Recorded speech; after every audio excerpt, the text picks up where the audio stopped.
All right, my next question, Pastor Steve, is from Mark on Facebook, and he says, are there different levels of hell for different levels of punishment?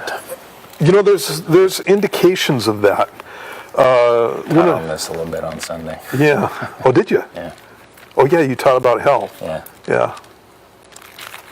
That's actually my most popular teaching was on hell. Yeah. Yeah.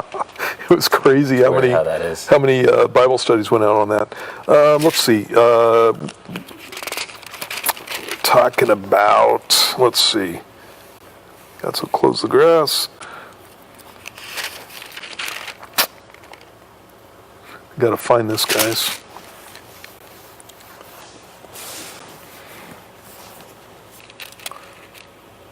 Which one are you looking for? I am looking for the parable of the unjust servant.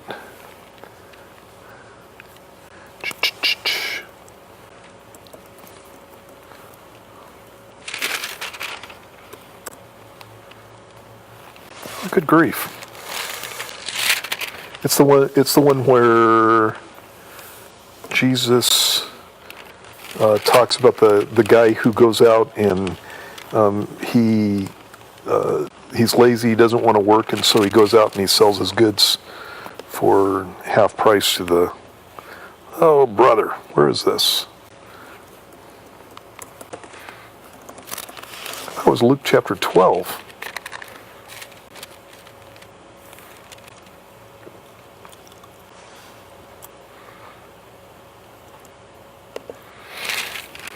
We'll find it. We'll find it, yes.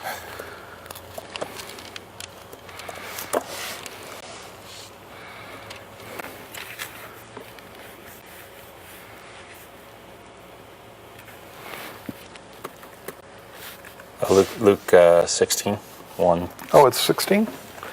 That's why. Thanks. Okay, there we go. Thanks, man. This is in Luke 16:1. Jesus says there was a certain rich man who had a steward, and an accusation was brought to him that this man was wasting his goods. And so he called him and said to him, "What is this I hear about you? Give an account of your stewardship." And basically, this dude gets fired.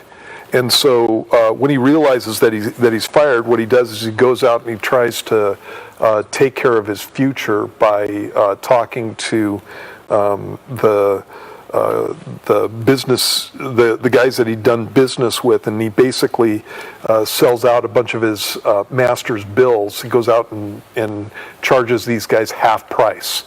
And because of that, he makes friends with these guys so that they'll take care of him after he gets fired.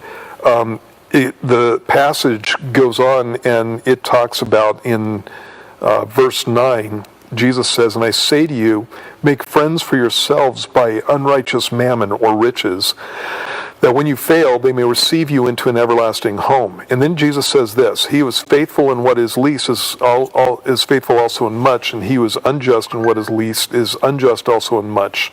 Then he goes on and actually that is not the one that I wanted. Which one are you? You know what? Let me do this real quick.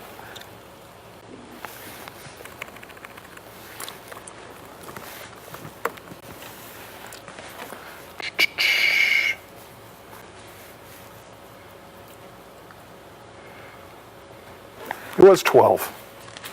Just the wrong parable. Sorry about who am I talking to? This is Mark. Mark, okay.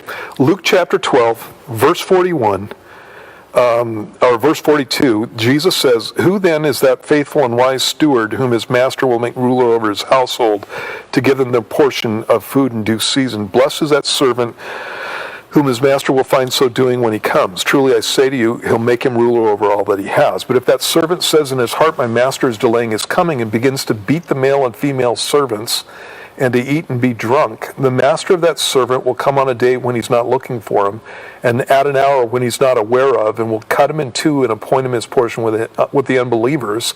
And that servant who knew his master's will and did not prepare himself or do according to his will shall be beaten with many stripes. But he who did not know, yet committed things deserving of stripes, shall be beaten with few.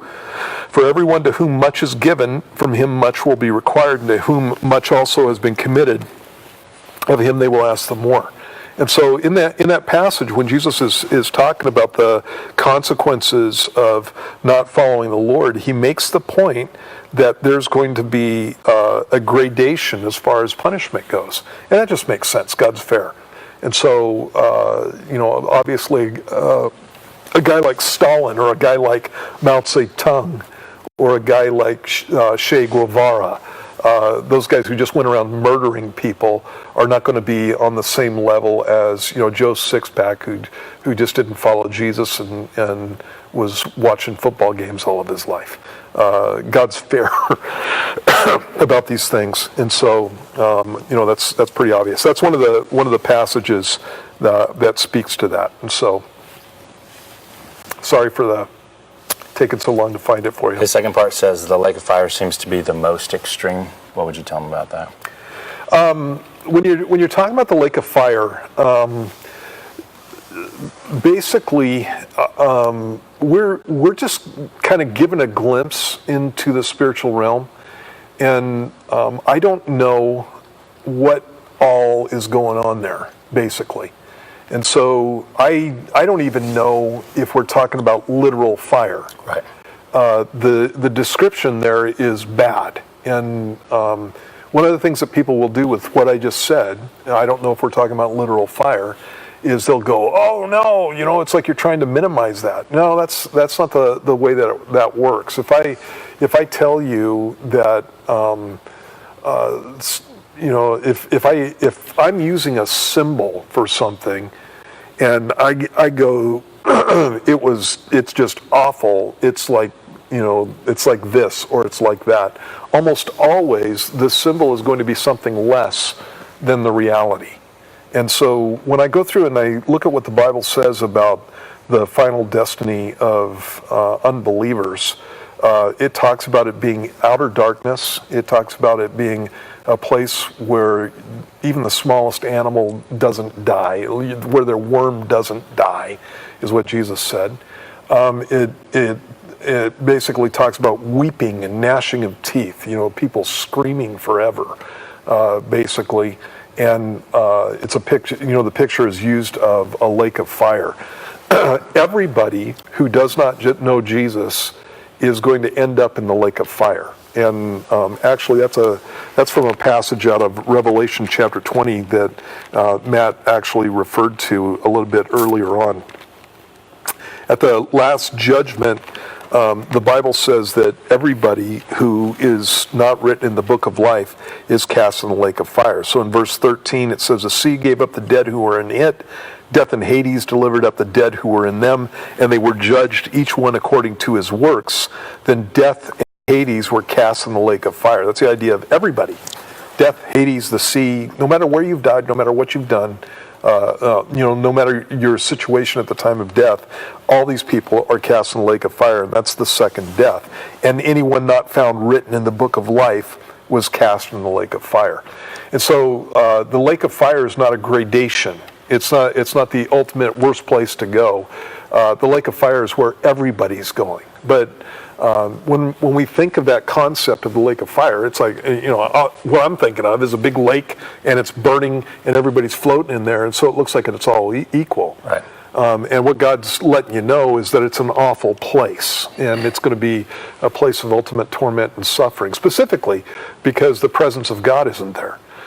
In the sense that people can feel any of the goodness of God or anything that would indicate God's goodness towards them. In other words, darkness, God is light, and in him there's no darkness at all. Pain, in his presence is fullness of joy, and at his right hand are pleasures forevermore. When you're talking about weeping and gnashing of teeth, The opposite of weeping and gnashing of teeth is again fullness of joy. The opposite of pain is pleasure. And you go through and you look at the descriptions that you have of heaven and being in the presence of God, and the descriptions that you have of specifically the lake of fire. Gehenna is what it's called in Hebrew. When you look at that, it's an opposite of what you've got with heaven. And so, absence of God on all kinds of levels. And so even though God's putting those in the most extreme terms, obviously God is able to make gradients in the lake of fire. The punishment that comes down on these people, even though they're all in the same place, would not be exactly the same. And that's an indication in chapter 12, verse 48. So. All right. Thanks for posting, Mark. Hopefully that answers your question. Appreciate it, man.